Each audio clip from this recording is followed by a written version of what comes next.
은혜로운 하루, 복된 하루만 되시기를 바라고요. 오늘 말씀 묵상 시간, 하나님과 함께 교제하는 귀한 시간을 통해서 여러분 모두에게 은혜와 기쁨이 넘치는 시간만 되시기를 바랍니다. 오늘은 여호수아 19장의 말씀을 가지고 오늘과 내일 두 번에 걸쳐서 잠깐 동안 말씀을 묵상하는 시간을 가지려고 합니다. 요즘에 이제 전쟁의 시기가 끝나고 땅 분배의 시기가 시작되는 이스라엘의 모습이 지금 여지껏 우리가 살펴봤습니다. 땅을 거저준다. 개발이 확정된 땅, 앞으로 크게 부흥할 땅, 이런 땅, 아무리 광야라고 할지라도 한국에 부동산 좋아하는 아주머니들 갖다 풀어놓으면 그냥 돈으로 매수해가지고 나중에 엄청난 재산의 부흥을 기대하는 그런 모습이 있겠습니다만은 오늘 이 가나안 땅의 분배는 그런 이 투기를 위한 그런 땅 분배가 아니고요. 하나님께서 이스라엘 백성에게 주시기로 약속한 땅을 이제 정확하게 말씀대로 나누는 그런 땅이지요. 오늘은 이 가나안 땅을 이제 지도상으로만 봐도 이 가나안 땅을 분배하는 그 모든 일이 끝나는 날이 되기도 합니다. 그래서 이 19장을 통해서 모든 게 정리가 되어지지요. 여러분, 우리가 지난 시간까지 뭘 생각했냐 하면 가나안 땅 분배에 소극적인 대응을 보이고 있던 7지파 얘기를 했지요. 그 7지파 얘기 시간이 흘러가면서 가나안에 간신히 들어오긴 들어왔는데 가나안 땅에 들어온 후에 늘 가지고 있던 긴장감에서 나사가 풀리면서 코앞에 자기들의 부족들이 살아가야 할 땅의 대업이 지금 앞에 다가와 있는데 머뭇거리고 있다는 얘기고요. 여호수아는 그 일을 보면서 실로로 회막을 옮겨오면서 그 회막을 중심으로 이스라엘 백성들의 신앙을 독려하고 남은 가나안 땅 정복에 박차를 가하게 됩니다. 그 남아있는 7지파에게 다시금 허리띠를 졸라매면서 책망도 하면서 밀고 가면서 하나님이 너희에게 주신 땅을 뺏기려고 하느냐라고 하면서 이렇게 진행하는, 여기까지가 어제까지 우리가 생각했던 말씀드리고요. 자, 오늘 19장의 말씀에 보면 베냐민 지파에 이어서 이제 선봉에 섰던 베냐민 지파 말고 나머지 6지파들이 자신들의 땅을 기업으로 이제 나눠서 받아서 그 땅으로 정복하러 나가는 그런 과정을 그리고 있습니다. 보세요. 시므온 지파가 두 번째로 나섰습니다. 세 번째는 10절에 스불론 지파가, 17절에 이사갈 지파가, 24절에 아셀 지파가, 32절에 납달리 지파가, 40절에 단 지파가 각각 분배받은 땅을 향하여 점령 전쟁을 하기 위해 나가는 모습들이 지금 나오고 있지요. 이렇게 됨으로써 그동안 지지부진했던 땅 분배가, 지파별로 땅 분배가 다 끝났다는 거예요.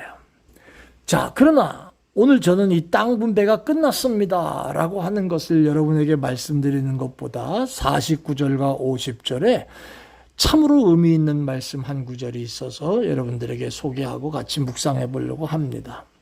제가 읽어볼게요. 이스라엘 자손이 그 경계를 따라 기업의 땅 나누기를 마치고 자기들 중에서 눈의 아들 여호수아에게 기업을 주었으되 곧 여호와의 명령대로 여호수아의 구한 성읍 에브라임 산지 딥나세라를 주매 여호수아가 그 성읍을 중건하고 거기 거하였더라.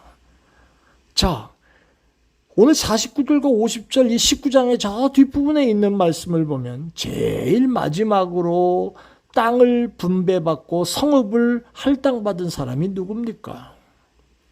바로 여호수아입니다. 여호수아는 가나안 땅의 모든 분배가 마쳐진 다음에야 딥나세라라고 하는 성읍을 얻어서 거기다가 성을 짓고 거기 거하였다고 말하고 있습니다. 저는 이 말씀을 생각하면서 지도자 여호수아의 멋진 모습을 한번 생각해 봤습니다. 이것이 바로 여호수아의 리더십이 아닌가라고 하는 겁니다. 정말 대장다운 대장이었습니다. 가나안 땅을 점령해 나가는 전쟁에서는 가장 앞장서 가지고 백성들을 위하여 더 많은 관심을 두었던 지도자. 자신의 배를 불리기 위해서 애쓰는 지도자가 아니고 어떻게 하면 이스라엘 백성들에게 더 많은 것을 나누어 줄 수 있을까 고민한 사람. 이게 바로 여호수아였다는 겁니다. 여러분, 사실 이스라엘의 대표적인 지도자 아닙니까? 여호수아가 너희들 까불지 마. 내가 제일 선봉에 서서 내가 제일 공을 많이 세웠기 때문에 내가 원하는 땅 갖고 나머지 쓰레기 같은 땅 니들이 나눠 가져. 이렇게 말한들 누가 뭐라고 할 수 있겠습니까? 전쟁의 상황에서 대장이 원하면 못할 게 뭐가 있습니까? 그러나 여호수아는 그렇게 시시하고 째째하고 지저분한 지도자가 아니었지요. 보다 중요한 것을 위해 덜 중요한 것을 내려놓을 줄 알았던 지도자였습니다. 지도자가 되려면 반드시 리더십이 필요하지 않습니까? 그 리더십 가운데 가장 으뜸은 뭐냐 하면 자신보다 남을 생각할 줄 아는 마음이라는 거지요. 여호수아는 바로 이런 지도자였습니다. 교회 안에 우리가 목사로 부르심을 받았고 장로와 권사로 세우심을 받았으며 안수집사, 집사 그리고 각 부분에서의 수고하는 지도자로 우리가 세움을 받은 종들이 되신 분들, 우리 이 말씀 잘 기억하십시다. 나의 유익보다 공동체의 유익, 여기서 공동체가 뭐겠습니까? 나의 유익보다 교회의 유익, 내가 속해 있는 그러한 그룹의 유익을 위해 우선적인 관심을 둘 줄 알았던 사람, 이게 귀한 지도자 아닙니까? 지금 우리나라도 많이 바뀌긴 했습니다마는 우리 사회가 이런 지도자를 그리워하고 이런 지도자상에 목말라 하고 있지 않습니까? 오늘 왜 그리고 어떻게 여호수아가 이런 삶을 살았을까 하는 거 간단히 요약해보면 그 이유가 51절에 그 답이 나옵니다. 제가 한번 읽어드릴게요. 제사장 엘르야살과 눈의 아들 여호수아와 이스라엘 자손 지파의 족장들이 실로의 회막문 여호와 앞에서 제비를 뽑아 나눈 기업이 이러하다. 이에 땅 나누는 일이 마쳤더라.